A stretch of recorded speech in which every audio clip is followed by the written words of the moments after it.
ఓం శ్రీ గురుభ్యో నమ. గం గణాధిపతయే నమ. శ్రీ అష్టయోగ విద్యాపీఠం వీక్షకులకు స్వాగతం. ఈరోజు మనము 2024 సెప్టెంబర్ 2వ పక్షం అనగా ఈ యొక్క 15 నుండి 30 వరకు ఎలా ఉంటుంది. కుంభరాశి కుంభలగ్నం వేసుకున్నట్లయితే మీకు వచ్చేసి 6వ ఇంటిపతి 6వ స్థానం వచ్చేసి ఈ యొక్క కర్కాటక రాశి అవుతుంది. కుంభరాశి వారికి ఈయన 2.5 రోజుకు ఒకసారి ఇల్లు ఒక్కొక్క హౌస్ మారుతూ ఉంటారు. కానీ ప్రత్యేకించి ఇక్కడ దీనిపైన దృష్టి పెట్టి చూసే గ్రహాలు ఏవి కనిపించట్లేదు. శని భగవంతుడు షష్టాష్టకం బట్టండి రాశికి, శనికి కుంభరాశికి షష్టాష్టకం. దీని మూలకంగా కొంత శని బాధలు ఉండే అవకాశం ఉంది. ఈ యొక్క స్థానాధిపతికి ఈ యొక్క కుంభరాశి వారికి శని మీకు జన్మశనిలో ఉన్నాడు. కొంచెం చాలా ప్రాబ్లమ్స్, ఫైనాన్షియల్ స్ట్రగుల్స్ ఎక్కువ ఉండే అవకాశాలు ఉన్నాయి. అవి మానసికంగా మీ స్థితిని కొంచెం కృంగదీసే అవకాశాలు కూడా ఉన్నాయి. తద్మూలకంగా మీకు కొంచెం మానసిక అనారోగ్యం టెంపరీగా ఉంటుంది. తర్వాత ప్రాబ్లమ్స్ అన్నీ ఒక్కొక్కటి మీకు దశమ క్షేత్రం తీసుకున్నట్లయితే ఈ యొక్క వృశ్చిక రాశి అవుతుంది.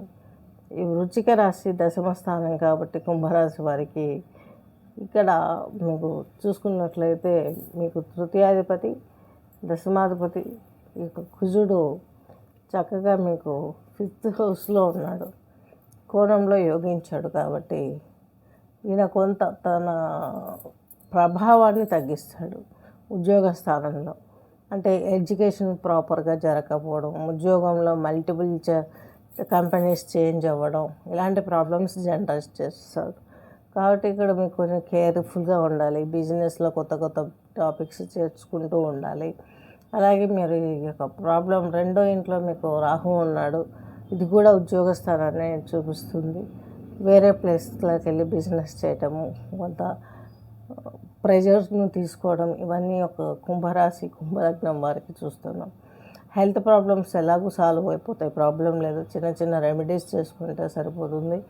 ఈ యొక్క 6th హౌస్ వచ్చేసి మీకు చంద్రుడు జల సంబంధమైన భయాలకు పట్టుకుంటాయి.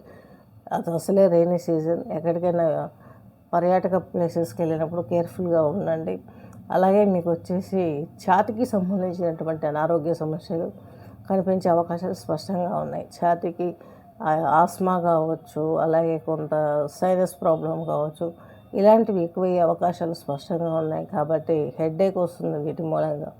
దీని నుంచి బయటపడడానికి ఈ యొక్క శనికి ఒకసారి తైలాభిషేకం చేయించుకోండి, జపం చేయించుకొని, హోమం చేయించుకోండి.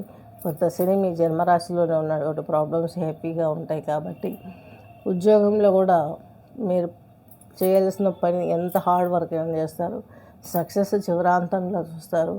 హెల్త్ మాత్రం కాపాడుకుంటూ, ఈ పూజ చేసుకుంటూ, దసరా కొంత శని స్తోత్రం చదువుకుంటూ, శనికి జపహోమ తపాతులు చేయించుకుంటూ, అలాగే హోమాలు చేయించుకున్నట్లయితే కొంత మీరు రిలాక్స్ అయ్యే అవకాశాలు చాలా స్పష్టంగా కనిపిస్తున్నాయి. గమనించగలరు. స్వస్తి.